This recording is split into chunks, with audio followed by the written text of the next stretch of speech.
दोस्तों नमस्कार, स्वागत है आप सभी का online India first YouTube channel पे। जैसा कि दोस्तों आप जानते हैं किसी भर्ती संबंधित कोई भी जानकारी होती है आप सभी को ऑनलाइन इंडिया फर्स्ट चैनल के माध्यम से दे दी जाती है। उसी क्रम में इस वीडियो में हम बात करेंगे यूपीडब्ल्यूएससी के माध्यम से भर्ती को लेकर जारी नोटिस के बारे में। इसके अलावा अगर बात की जाए नई प्राथमिक शिक्षक भर्ती को लेकर, साथ ही टीईटी 2022 के नोटिफिकेशन के बारे में और लेखपाल भर्ती को लेकर एक एक करके सारी जानकारी आप सभी को देते हैं। वीडियो को लाइक कर दें, साथ ही शेयर कर दें और चैनल को सब्सक्राइब कर लें जिससे कि जानकारी आप सभी को सबसे पहले मिलती रहे। तो चलिए दोस्तों वीडियो शुरू करते हैं।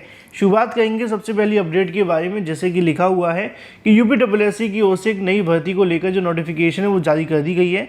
भर्ती के संबंध में नई नोटिफिकेशन जारी कर दी गई है, जिसके बारे में अगर आप जानना चाहते हैं तो ऑफिशियल वेबसाइट पर जाकर भी आप सभी जा सकते हैं, upwsc.gov.in पे जाकर। यहाँ पे दोस्तों आप सभी के सामने देखने के लिए मिल जाएगा। अगर बात की जाए 11 जुलाई 2022 को नोटिफिकेशन जारी किया जाता है उत्तर प्रदेश अधीनस्थ सेवा चयन आयोग के माध्यम से।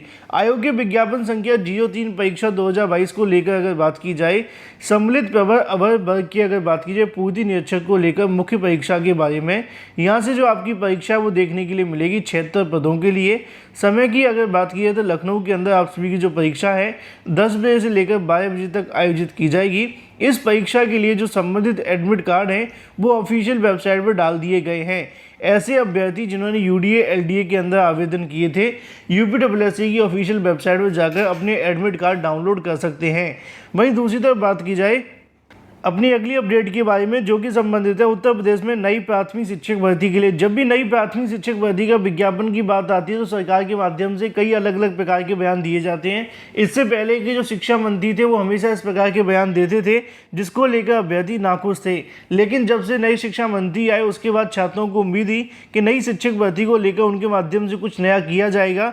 स्टार्टिंग के उनके बयान काफ़ी निराशाजनक देखने के लिए मिले, लेकिन हाल ही में जब उनके माध्यम से बयान दिया गया कि नई प्राथमिक शिक्षक भर्ती को लेकर विचार किया जाएगा अगर समायोजन से संबंधित मुद्दे यहाँ से क्लियर हो जाते हैं और उसके बाद में छात्र और शिक्षक का अनुपात यहाँ से गड़बड़ होता है, तो यहाँ पे एक बात छात्रों के मन में सबसे बड़ी बुरी देखने के लिए मिली कि नई प्राथमिक शिक्षक भर्ती के लिए सरकार के माध्यम से पूरे सही तरीके से जानकारी नहीं दी गई। उन्होंने बस ये कहा है कि जब तक अनुपात समानुपात पूरा नहीं हो जाता या फिर समायोजन नहीं हो जाते तब तक भर्ती के लिए इंतजार करना पड़ेगा।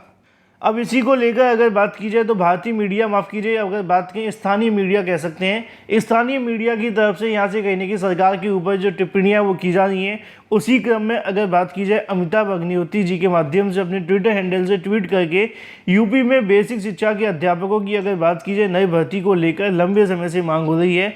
शासन अनुपात समानुपात की बात कहकर इस मांग को रफा दफा कर देता है। हर बार की तरह यहाँ से कहने के पीछे कर दिया गया है। शिक्षक और छात्र अनुपात के आंकड़े सार्वजनिक होने चाहिए। करेंगे, देखेंगे, सोचेंगे, बताएंगे, यह तरीका बिल्कुल भी ठीक नहीं है और सही मायनों में तो तरीका पूरे तरीके से गलत है, क्योंकि सरकार ने खुद हमें बताया है कि हमारे पास 1,26,000 से ज़्यादा जो शिक्षकों के पद हैं वो खाली है, जो कि पीएबी की रिपोर्ट के अंदर आंकड़ा पेश किया है। और ये रिपोर्ट भी थोड़े समय पुरानी होती है। अगर वर्तमान आंकड़ा लिया जाए तो पदों की संख्या 1,50,000 से ज़्यादा है। इसी को लेकर अभ्यर्थियों के मन में निराशा है। लेकिन अच्छी बात यह है कि सरकार के पास में पदों की संख्या भी है। भले ही यहाँ पे अगर बात कीजिए मंत्री जी के माध्यम से उन्होंने इस प्रकार के बयान दिए, लेकिन फिर भी मैं कहना चाहूँगा कि मंत्री जी के हाथ में कुछ है नहीं है, क्योंकि मंत्री जी तो हमेशा माननीय मुख्यमंत्री जी का जाप अलापते हैं। जैसे कि आप सभी जानते हैं, जब तक सीएम योगी के माध्यम से कोई दिशा निर्देश नहीं दे दिए जाते, मान लीजिए अगर सीएम योगी कल की तारीख में शिक्षक भर्ती को लेकर दिशा निर्देश दे दें तो मंत्री जी उस बात को भी कहने की पॉजिटिव वे में आपके सामने पेश कर देंगे। इन शॉर्ट कहना चाहूँ तो बेसिक शिक्षा विभाग के अंदर सिर्फ नाम के ही जो कहने की अधिकारी और कर्मचारी देखने के लिए मिलते हैं। आपने पीएनबी का नाम तो सुना होगा, ये वही पीएनबी संस्था है जिनके माध्यम से कभी भी कोई भी कार्य बिना शासन की अनुमति के नहीं किया जाता है। कभी कभी तो मन करता है कि पीएनबी को उठाकर सीधा शासन के पास रख दिया जाए, क्योंकि जब सभी सवालों के जवाब शासन ने देने हैं तो पीएनबी के पास काम ही क्या है। ऐसा ही कुछ बेसिक शिक्षा मंत्री जी का हाल है, क्योंकि मंत्री जी के माध्यम से उनको यहाँ पे कहने की स्वतंत्र प्रभाव तो मिला है, लेकिन वो कुछ करेंगे कि नहीं करेंगे इसका फैसला सीधा सीधा मुख्यमंत्री के माध्यम से होता है। और जब तक मुख्यमंत्री दिशा निर्देश जारी नहीं करेंगे तब तक यहाँ पे शिक्षा मंत्री से कोई उम्मीद करना या फिर उनके बयानों को ज़्यादा पॉजिटिव या ज़्यादा नेगेटिव लेना बिल्कुल भी फ़ायदा नहीं है, क्योंकि इनके माध्यम से हमेशा उल्टे बयान दिए जाते हैं। पहले भी आप शिक्षा मंत्री को देख चुके थे, फिर सरकार ने 70,000 शिक्षक भर्ती का ऐलान कर दिया था। लेकिन वहीं दूसरी तरफ बात की जाए अपनी अगली अपडेट के बारे में, जो कि संबंधित है क्या सीटेट 2022 का नोटिफिकेशन जारी हो चुका है, क्योंकि टीईटी 2022 को लेकर एक सोशल मीडिया पे इमेज देखने के लिए मिल रही है, जिसको लेकर सुबह से अभ्यर्थी पूछ रहे हैं कि क्या टीईटी नोटिफिकेशन जो है वो जारी कर दिया गया है या फिर इस नोटिफिकेशन के बारे में कितनी सच्चाई है।